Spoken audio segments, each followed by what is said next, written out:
Bareskrim Polri kembali memeriksa selebgram Lisa Mariana. Lisa Mariana diperiksa sebagai tersangka atas dugaan pencemaran nama baik terhadap mantan Gubernur Jawa Barat Ridwan Kamil.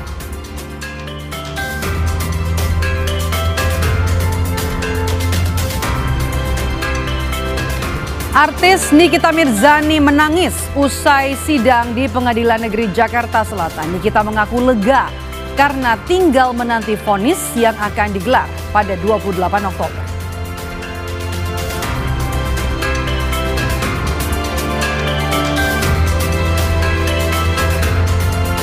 Banjir putus lalu lintas Pantura Demak Semarang, tepatnya di kawasan Genuk Semarang hingga Sayung Demak.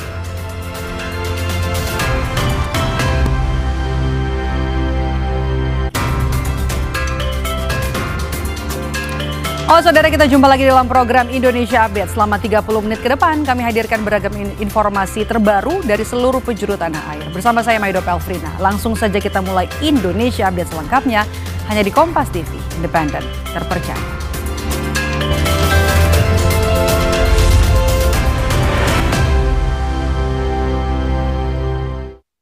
Kita mulai informasi pertama saudara, Bareskrim Polri kembali memeriksa selebgram Lisa Mariana. Lisa diperiksa sebagai tersangka atas dugaan pencemaran nama baik terhadap mantan Gubernur Jawa Barat Ridwan Kamil.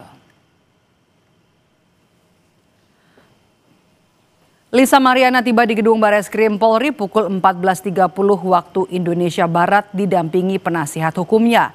Lisa langsung masuk ke gedung Bareskrim untuk menjalani pemeriksaan dan mengaku siap untuk diperiksa kembali. Pemeriksaan kali ini merupakan kali pertama Lisa diperiksa sebagai tersangka.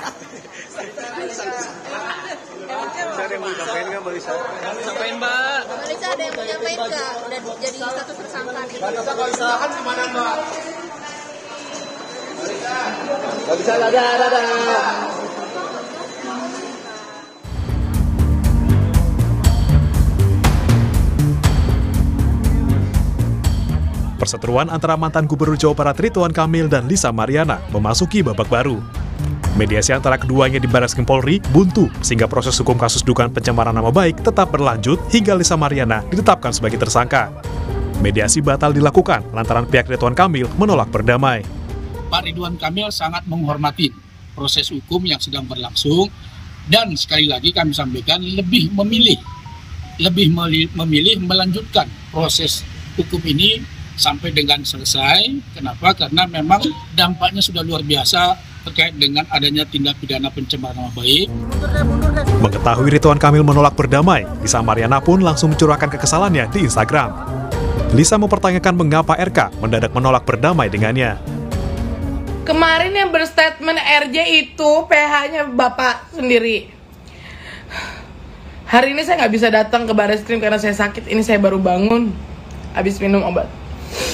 Kenapa tiba-tiba jadinya menolak berdamai? Kenapa orang-orang bayarannya Bapak ngamuk-ngamuk?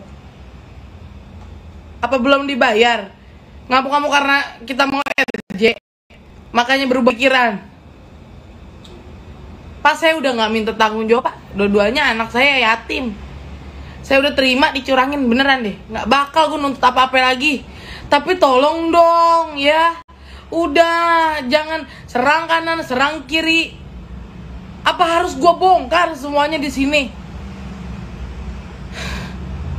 Cewek lebih dari 5. Capek kalau gue yang diserang mulu, gue capek. Nanti hasilnya tetap kita jalanin. Kan seperti saya bilang, main terus. Ini kan masalah aib. Semakin besar nanti di pengadilan, semakin bagus, buka terlebar semua, biar tahu. Jadi di sini jangan memojokkan satu klien. Tapi di sini, dengan perkara Lisa ini membuka bagaimana maskulinnya seseorang akhirnya terbuka di dalamnya itu seperti apa bobroknya. Sebelumnya, Lisa Mariana gencar menuntut Ridwan Kamil untuk bertanggung jawab kepada CA, anak perempuan Lisa. Namun kini, niatan itu telah diurungkan oleh Lisa Mariana. Tim Liputan, Kompas TV. Kita ke berita lainnya, saudara. Artis Nikita Mirzani menangis usai lanjutan atau menjalani sidang lanjutan kasus pemerasan dan tindak pidana pencucian uang di Pengadilan Negeri Jakarta Selatan. Nikita mengaku lega karena kini tinggal menanti vonis yang akan dibacakan pada 28 Oktober.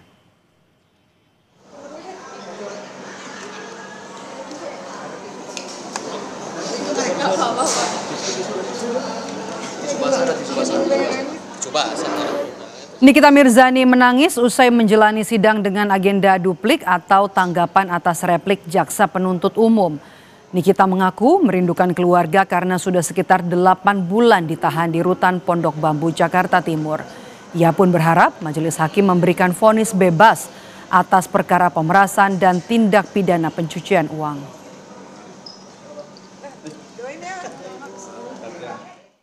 Nangis akhirnya selesai setelah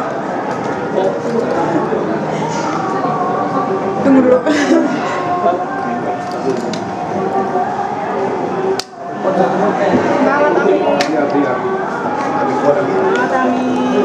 Ya akhirnya selesai ya. Ini tanggal 28 ini hari yang saya nanti banget setelah kurang lebih 8 bulan. Akhirnya tanggal 28 ini sebentar lagi gitu. Mudah-mudahan aku nggak punya harapan lain selain ke Bapak Hakim yang mulia, semoga bijaksana dan bisa mengadili seadil-adilnya. Kangen, udah kangen banget pengen tidur di kamar sama-sama.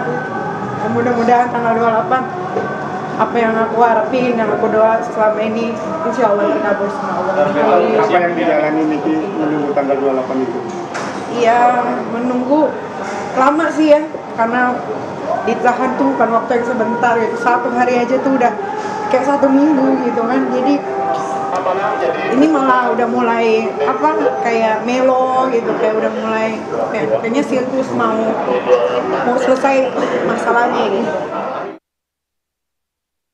Sebelumnya di persidangan, saudara, selebritas Nikita Mirzani menyebut jaksa penuntut umum tak bisa membuktikan dakwaan yang menyebut Nikita Mirzani memeras dan juga terlibat dalam pencucian uang. Nikita juga menilai jaksa tak profesional. Dalam repliknya telah membuat sebuah cerita fiktif dengan narasi-narasi yang penuh dengan karangan belakang, manipulasi dan fakta yang mengandung kebohongan, bukan didasarkan fakta hukum yang sebenarnya. Sehingga kesimpulan jaksa yang mengatakan saya yang menyuruh Ismail Marzuki untuk berkomunikasi dan meminta uang sebanyak 5 miliar kepada Reza merupakan kesimpulan yang bohong. Bahwa begitupun dengan kesimpulan jaksa yang mengatakan saya bersama-sama dengan saksi Ismail Marzuki mengirimkan 3 gambar salmon DNA atau glowing buzzer cell, 1 gambar nota pembelian e-commerce glowing buzzer cell yang telah diburamkan tanggalnya kepada saksi Reza Gladys Pretiasari dalam bentuk pesan gambar sekali terbuka pada aplikasi WhatsApp dijadikan sebagai alat untuk mengancam Reza Gladys merupakan kesimpulan yang bohong. Karena faktanya di dalam chat aplikasi WhatsApp antara Ismail Marzuki dan Reza Gladys telah terbukti tidak terdapat adanya jejak bekas riwayat pengiriman 1 gambar nota pembelian e-commerce salmon DNA yang ada jarum suntiknya. Sementara pada sidang sebelumnya, jaksa penuntut umum juga menyebut bahwa Nikita tidak konsisten dan juga tidak sesuai fakta dalam persidangan pembelaan ya. Kepada majelis hakim, jaksa meminta pledoi Nikita ditolak dan juga mengabulkan tuntutan mereka agar menjatuhkan 11 tahun penjara dan juga denda 2 miliar rupiah. 1. Menolak nota pembelaan atau pledoi atas nama terdakwa Nikita Mirzani. 2. Nota pembelaan atau pledoi tersebut tidak memiliki alasan hukum dan harus dikesampingkan. 3. Memutus perkara ini sebagai berikut.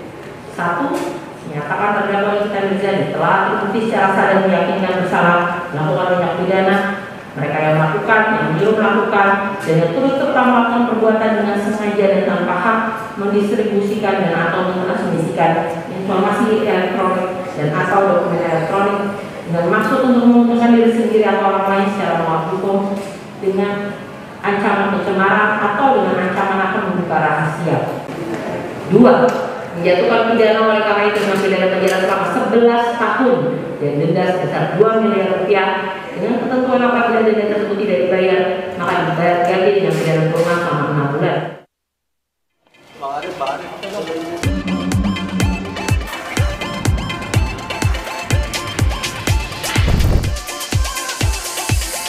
Sebelum sidang dimulai, Nikita Mirzani kembali bergoyang velocity di depan awak media. Dalam dupliknya, Nikita menyebut jaksa penuntut umum sebagai tukang sulap, lantaran menyimpulkan percakapan antara dirinya bersama Reza Gladys dan Ismail Marzuki atau Mail sebagai pengancaman. Padahal menurut Nikita, tidak ada satupun saksi yang mendengar percakapan tersebut.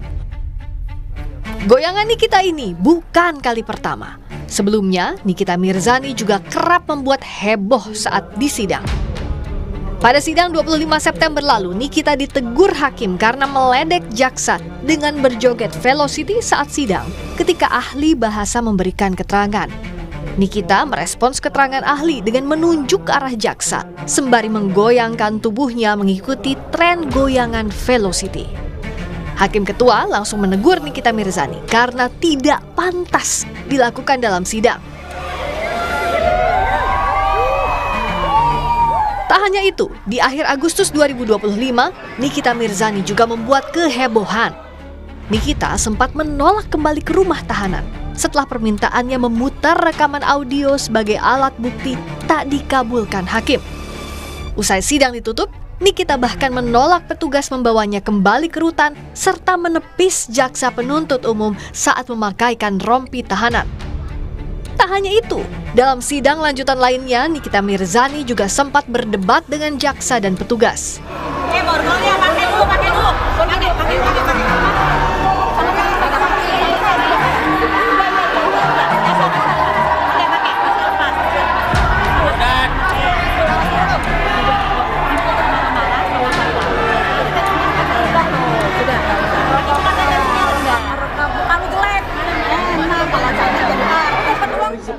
Sebelumnya dalam sidang pembacaan replik, jaksa penuntut umum meminta majelis hakim untuk menolak nota pembelaan Nikita Mirzani. Jaksa meminta pledoi terdakwa ditolak dan mengabulkan tuntutan mereka agar menjatuhkan vonis 11 tahun penjara dan denda 2 miliar rupiah kepada terdakwa. Dalam sidang tuntutan, Nikita Mirzani dituntut jaksa 11 tahun penjara dan denda sebesar 2 miliar rupiah. Menurut jaksa, Nikita Mirzani terbukti melakukan tindak pidana pemerasan disertai ancaman dan tindak pidana pencucian uang atau TPPU dari uang yang ia terima. Nikita dijerat pasal 27B ayat 2 Undang-Undang ITE, pasal 369 KUHP tentang pemerasan, serta pasal 3, 4, dan 5 tentang tindak pidana pencucian uang. Tim Liputan, Kompas TV. Usai jeda, Saudara, Indonesia Update kembali dengan informasi banjir putus lalu lintas Pantura Demak Semarang, tepatnya di kawasan Genuk Semarang hingga Sayung Demak.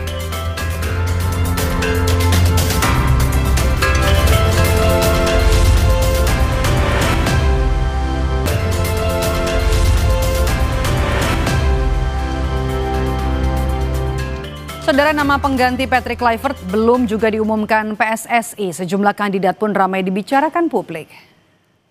Anggota Exco PSSI mengonfirmasi tidak ada rapat Exco yang dijadwalkan untuk membahas pelatih Timnas Indonesia.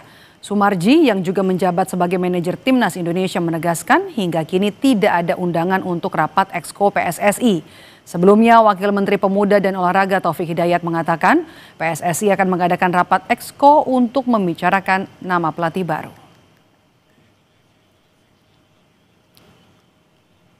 Sementara itu, dikutip dari laman kompas.com, anggota Exco yang juga manajer Timnas Indonesia Sumarji menyebut belum ada undangan rapat Exco untuk membahas pelatih baru.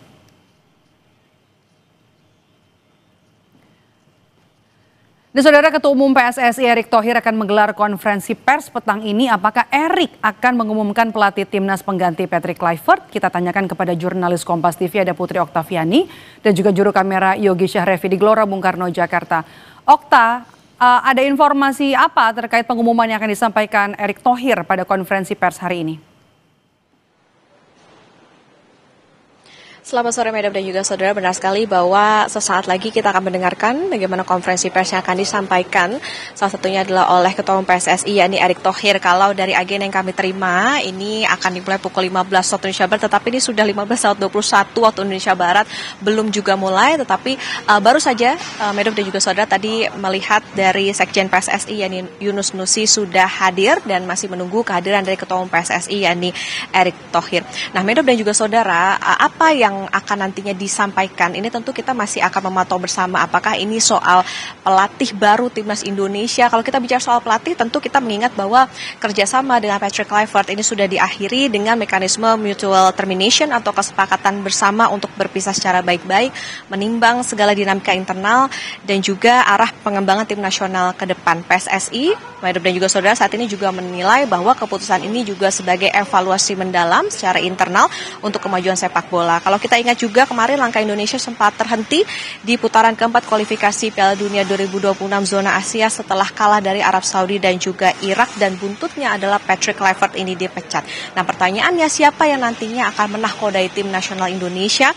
Nah ini yang akan kita nantikan bersama, karena saat ini pun juga PSSI masih mencoba membuka komunikasi dengan berbagai pihak. Tentu harapannya adalah untuk menentukan nama yang akan mengganti Patrick Kluivert ini tidak terhalang atau juga ada terbangun kepercayaan di sana. Nah, Medap dan juga saudara, tentu saat ini kami Awak Media juga sudah menantikan sejak tadi dan juga menanti apa saja yang akan disampaikan, termasuk juga publik tentunya harus bersabar untuk menantikan statement seperti apa yang akan disampaikan oleh Erick Thohir. Apakah betul hari ini ada hal lain yang disampaikan? Karena kalau kita mengingat timnas saat ini belum ada pengganti Patrick Kluivert, sementara agenda terdekat ini adalah FIFA Matchday pada tanggal 10 sampai 18 November ini PSSI belum menunjuk pelatih sementara. Kita nantikan bersama seperti apa konferensi persnya nanti. Medap. Terima kasih laporan Anda jurnalis Kompas TV Putri Oktaviani dan juga juru kamera Yogi Syahrevi langsung dari kawasan GBK Jakarta. Usai jeda saudara, kami kembali dengan informasi banjir putus lalu lintas Pantura Demak Semarang, tepatnya di kawasan Genuk Semarang hingga Sayung Demak.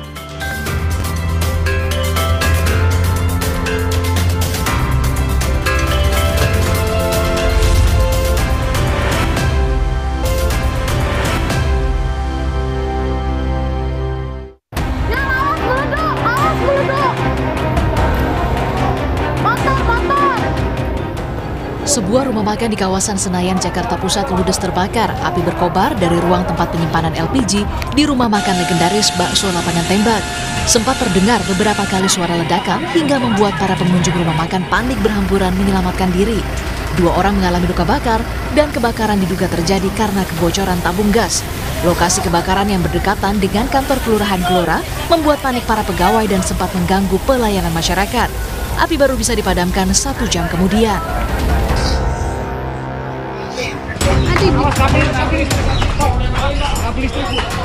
Diduga akibat korsleting, sebuah gudang limbah plastik PVC di Bayur Priuk Jaya, Kota Tangerang, Banten, ludes terbakar.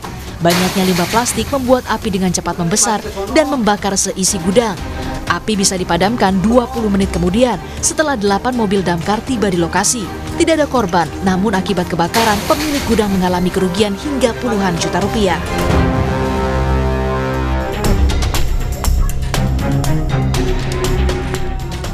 Seorang balita berusia 17 bulan terjebak dari dalam mobil setelah terkunci lebih dari 1 jam di Durensawit, Jakarta Timur. Orang tua korban menyebut peristiwa terjadi saat mobil yang akan digunakan tengah dipanaskan. Namun tiba-tiba pintu terkunci otomatis, sementara kunci cadangan tidak ada. Orang tua yang panik lantas menghubungi petugas damkar untuk membantu mengeluarkan anaknya yang terjebak di dalam mobil. Setelah berusaha selama 45 menit, balita tersebut akhirnya dapat dikeluarkan dari dalam mobil. Saudara, kita ke informasi lainnya. Saudara, banjir masih merendam Jalan Pantura Kaligawe, Semarang, Jawa Tengah. Selain mengakibatkan lalu lintas lumpuh, warga Kaligawe mulai terserang gatal-gatal. Warga mengeluhkan penyakit gatal-gatal terutama di bagian kaki. Mengetahui Puskesmas Gayam Sari buka pemeriksaan gratis di lokasi banjir, warga pun langsung memanfaatkan untuk pemeriksaan dan juga meminta obat gatal. Periksa ini kaki gatel, kena kutu air, Pak. Kena kutu air? Sudah berapa hari, Mbak? 3 hari ini. Gimana Mbak rasanya, Mbak, selama air? Gatal. Ya, buat jalan sakit. Periksa gatal-gatal kakinya. Benar apa? Butuh air. Sementara itu akibat banjir lalu lintas Pantura Demak Semarang lumpuh tepatnya di kawasan Genuk Semarang hingga Sayung Demak. Kendaraan yang masuk ke kota Semarang tersendat hingga lebih dari 5 km. Sementara itu lalu lintas dari arah Semarang menuju Demak lengang. Polisi melakukan rekayasa lalu lintas dengan mengalihkan kendaraan yang hendak ke Semarang melalui jalur tengah via Kabupaten Grobogan.